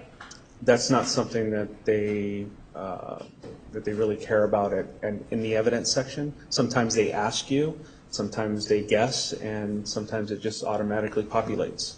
So Mesa PD doesn't really care what happens. Their evidence section really doesn't care what happens to their evidence once it's not in their hands. It's up to the person they checked it out to either document or remember why they checked it out. And on June 19th, you said it was sent out to you, right? Yes. And it's clear on June 19th when it was released to you, and it says out for forensic services, that's something you never corrected, right? No, that's nothing I ever noticed for years until I asked for a copy.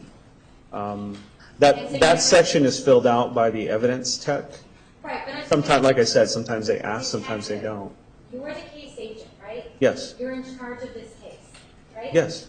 And so being in charge of this case, you have the ability to change things or correct them if mistakes are made, don't you?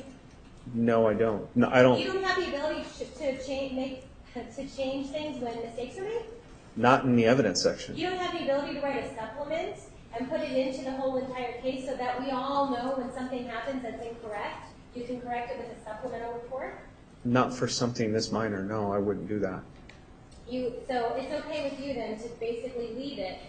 And so the rest of us who see this, we're thinking it's after forensic services, but it's okay with you that that's a mistake and it's left there. Well, we know it's not forensic services because it was for evidence viewing. Well, we only know that because you're telling us that, right? And the prior defense team was there as well. So it's been testified to.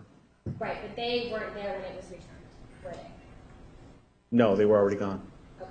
And so the only reason why we know that you're telling us that this is a mistake and it wasn't sent out to forensic services is because you were telling us that, right? Yes. Okay. The other, you're aware from your entire investigation of this case that Miss Arias was nowhere near Mesa, Arizona on June 1st of 2008, right? That's correct, yes. She was in California, wasn't she? Yes. And June 1st, 2008 is the day that you're aware from listening to the testimony that on the computer the history.dat files show a history of visitation to porn sites, right? Objection beyond the scope of the cross. Overruled. I'm aware of that. Okay, and that date is June 1st of 2008. Yes. And okay, and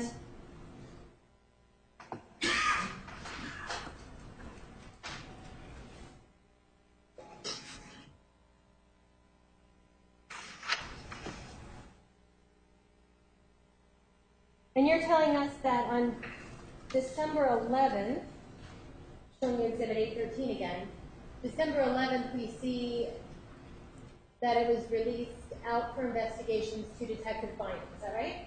Yes. And you believe that it's your testimony that it was Mr. Dworkin who made his own copy? I don't know. You'd have to ask Pete Bina. Well, that's what you just told us on Cross, was that Mr. Dworkin was given access to it to make his own copy. Is that not true? He was given access to multiple items of electronic evidence. I don't know if Mr. Bina made the copies and gave them to Mr. Dworkin. I've seen Mr. Dworkin come in before on other cases, and he makes his own copies. I don't know. Copies were made either by Mr. Bina or Mr. Dworkin. Okay, so we're clear. You don't know whether or not it was Mr. Dworkin who made his own copy or whether Mesa PD made a copy and gave it to him? No. Okay. And you said you answered the question about the evidence room. Who staffs the evidence room? Evidence personnel. Most of them are civilian personnel. Sometimes they're law enforcement officers who are injured or on some type of administrative kind of situation. Okay. Their employer is Mesa Police Department? Yes. And so they are liable to Mesa Police Department, right? Yes. And they are part of the Mesa Police Department policies? Yes, they are. Or I should say subject to them. They're subject to them. All right. And you told us that their normal work hours are 7 a.m. to 5 p.m. Is that right? Yes, they've changed throughout the years, and Even the days have changed depending on what our budget is. Okay, and if evidence were to be returned after 5 p.m., what's going to happen if they all went home? Evidence is placed in a locker and secured, and the keys are put into another locker and not giving access to us anymore as officers. And when the evidence section comes in the morning, they remove those items out of those lockers. Okay, and is it your testimony that these employees of Mesa Police Department would never stay after 5 p.m.? I very rarely see them stay. So you have seen them stay? Usually when they're called in or if there's another case that's working, but it's extremely rare. Okay, so in other words, it's possible for them to be called in and actually be there after 5 p.m.? It's possible.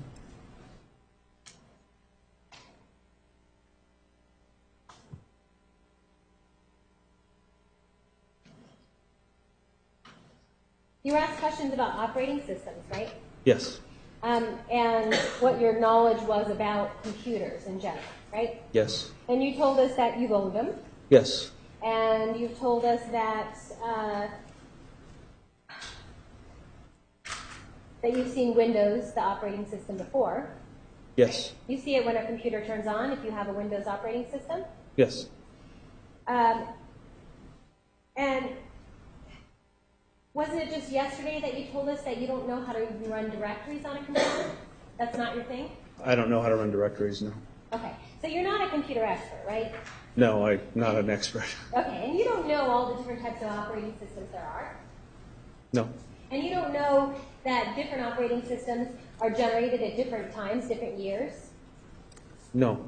And you don't know whether or not operating systems, when they're generated in 1 year versus the next year, the changes that are made? You don't understand those things? I understand the basic knowledge because I use computers on a daily basis. Right, but that's you my don't knowledge. understand the difference between operating systems, what changes. So in other words, if we have an operating system that came out in 2007, and then a new one is created in 2010, you're not familiar with changes that are made to these operating systems, right?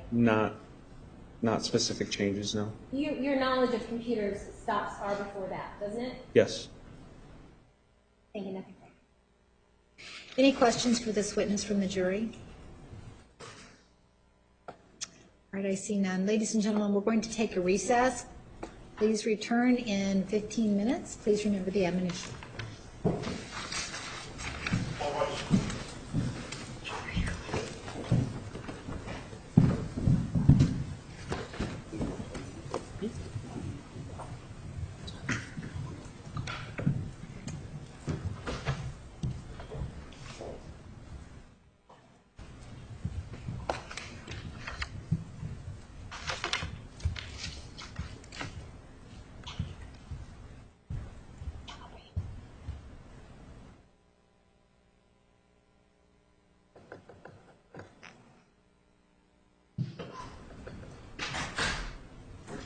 Please be seated. Counsel approach. Can I sit down? Yes, you will. You may. Thank you.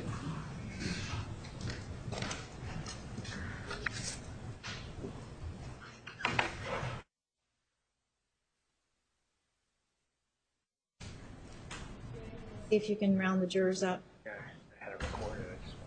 Can we have just a couple minutes, Judge? Sure.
email.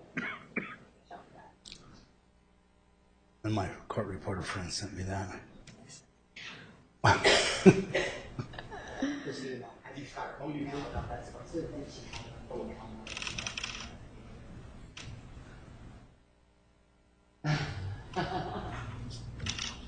So she's got an email.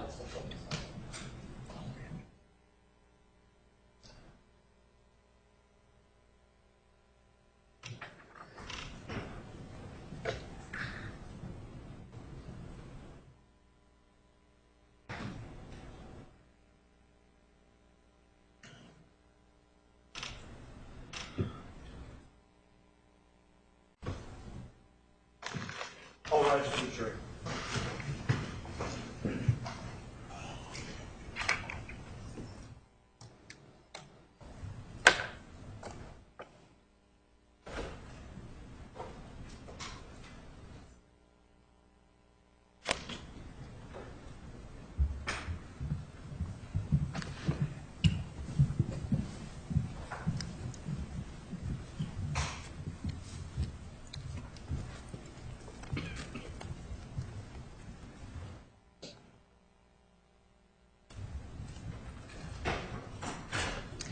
Please be seated. The record will show the presence of the jury, the defendant, and all counsel. All right, ladies and gentlemen, we don't have any other witnesses for you today, and we don't have any other witnesses for you tomorrow. Monday is a holiday, so you will need to return on Tuesday at 9:30. Tuesday at 9:30. It appears that we may be going into February. If any of you have any conflicts for the month of February, would you please write them down and give your paper to Randy? Are there any questions? Next week, we expect that you will be here full days on Tuesday, Wednesday, and Thursday. All right, thank you very much. You are excused. Please remember the admonition. All rise for the jury.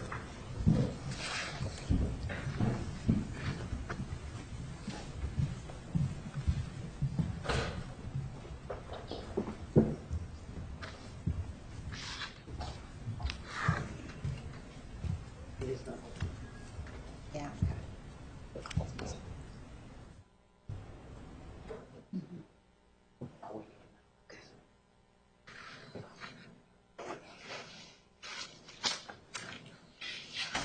We are at recess.